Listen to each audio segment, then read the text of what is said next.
D মারিয়াকে দলের সাথে থাকতে অনেক অনুরোধ করেছেন স্কালোনি। পরিশেষে জবাবে ডি মারিয়া যে কঠিন বার্তা পাঠালেন আর্জেন্টাইন কোচ লিওনেল স্কালোনির কাছে। কোপা আমেরিকার ফাইনাল সবে শেষ হয়েছে। লিওনেল মেসির হাসি, কান্না, আনহেল ডি মারিয়ার বিদায়বেলা সব মিলিয়ে আর্জেন্টিনা দলে তখন আবেগঘন এক পরিবেশ।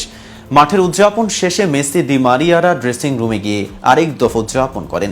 আবেগঘন সেই পরিবেশের মধ্যেই ডি মারিয়াকে একটা অনুরোধ করে বসেন আর্জেন্টিনার কোচ লিওনেল স্কালোনি। এখনই অবসর না নিলে কি হয়, আর কিছুদিন কি খেলা যায় না? এর উত্তরে আর্জেন্টাইন উইঙ্গার কি বলেছেন সেটা জানিয়েছেন আর্জেন্টাইন সংবাদ মাধ্যম টিওয়াইসি স্পোর্টস এর সাক্ষাৎকারে। এই নিয়ে বিস্তারিত থাকছে প্রতিবেদনের সাথে আছে আমি মেহেদি হাসান। ডি মারিয়া আর্জেন্টিনার সংবাদ মাধ্যমকে স্কালোনির সঙ্গে কথোপকথনের পুরোটাই তুলে ধরেছেন। তিনি সেই কথোপকথনের বর্ণনা দিয়েছেন এভাবে: স্কালোনি আমাকে বলল আরেকটা মানুষের জন্য কুর্নিশ নেওয়ার জন্য।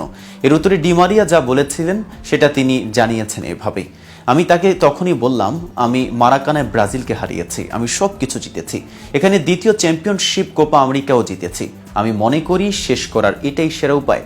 ডি মারিয়া বলে চললেন, আমি তাকে বলেছি যে আমি আসতে পারি কিন্তু খেলার জন্য নয়, যা হয়েছে এটা একদম ঠিক আছে। শেষ মুহূর্তে গোল, আমি মাঠ থেকে উঠে আসার সময় সমর্থকদের কাছ থেকে সম্মান পাওয়া নিখুঁত এক রাত।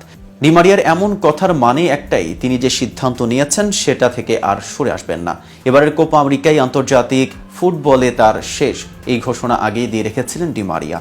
কোপা আমেরিকার ফাইনাল জিতে সত্যিই তো তার কেরিয়ারের শেষটা হলো দুর্দান্ত। এমন ভাগ্য কজন খেলোয়াড়েরই বা আছে?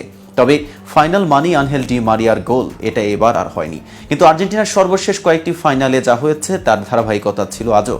ট্রফি জিতেই সতীর্থদের সঙ্গে মাঠ ছেড়েছেন ডি মারিয়া। আন্তর্জাতিক ফুটবলে নিজের শেষ ম্যাচে ট্রফি জয়ের আনন্দে বুঁদ আর্জেন্টাইন উইঙ্গার। লাউতারো মার্টিনেজের ১১২ মিনিটের গোলে কলম্বিয়াকে ১-০ গোলে হারিয়ে আর্জেন্টিনার ত্রিমুকুট জয়ের পর ডি মারিয়া কৃতজ্ঞতা জানিয়েছেন দলের নতুন প্রজন্মের সতীর্থদের। একই সঙ্গে তিনি কথা বলেছেন লম্বা শিরোপা খরার পর আর্জেন্টিনার টানা ৪টি শিরোপা জয় নিয়েও। ২০২১ সালের কোপা আমেরিকা, ২০২২ সালে লা ফিনালিসিমা, ২০২২ সালের বিশ্বকাপ ও ২০২৪ সালের কোপা আমেরিকা। আর্জেন্টিনার টানা ৪টি শিরোপা জয়ের পর অনেকেরই মনে হতে পারে কাজটা যেন কত সহজ। আসলে যে তা নয়, ডি মারিয়া বলেছেন সেটি। ম্যাচ শেষে ডি মারিয়া মাঠেই তার অনুভূতি জানাতে গিয়ে বলেছেন, এটাকে অনেক সহজ মনে হতে পারে কিন্তু এটা আসলেই খুব কঠিন। টানা এতগুলো শিরোপা জয়ের কৃতিত্ব ডি মারিয়া তার এই প্রজন্মের সতীর্থদের দিয়েছেন এভাবে, যারা নিজেদের সর্বস্ব বিলিয়ে দিয়েছেন। আমাদের এই প্রজন্মের কাছে আমি চিরকৃতজ্ঞ। আমি যা খুব করে চেয়েছিলাম তারা আমাকে সেটা অর্জন করে দিয়েছেন। ১৯৮৬ বিশ্বকাপের পর ১৯৯৩ সালের কোপা আমেরিকা জিতেছিল আর্জেন্টিনা। এরপরেই শুরু তাদের শিরোপা খরা। কেরিয়ারের শুরুতে সেই খরার মধ্য দিয়ে যেতে হয়েছে ডি মারিয়াকেও। ২০১০, ২০১৪ ও ২০১৮ বিশ্বকাপে খেলেছেন, ফিরেছেন শুধু হাহাকার নিয়ে। এর মধ্যে তো ২০১৪ বিশ্বকাপে হৃদয় ভাঙে ফাইনালে জার্মানির কাছে ১-০ গোলে হেরে।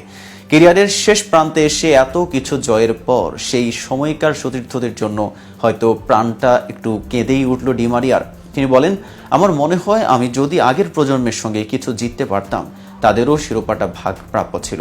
শিরোপা জিতে বিদায় এমন ভাগ্য কয়জন খেলোয়াড়ই বা আছে? তাও আবার আগেই বিদায়ের ঘোষণা দিয়ে রেখেছিলেন ডি মারিয়া। ম্যাচ শেষে এটাকে নিয়তি বলেই মনে করছেন, এটাই লেখা ছিল এবং এভাবেই লেখা ছিল। আমি এই সব কিছুরই স্বপ্ন দেখেছি এবং আমি ছেলেদের এটা বলেছি, আমার মনে অনেক অনেক সুন্দর স্মৃতি আছে। তো ভিউয়ার্স, ভিডিওটি সম্পর্কে আপনাদের কোনো মতামত থাকলে কমেন্টস করে জানাতে পারেন। আর নিয়মিত ফুটবল আপডেট পেতে কেটিভি ফুটবলের সাথেই থাকুন।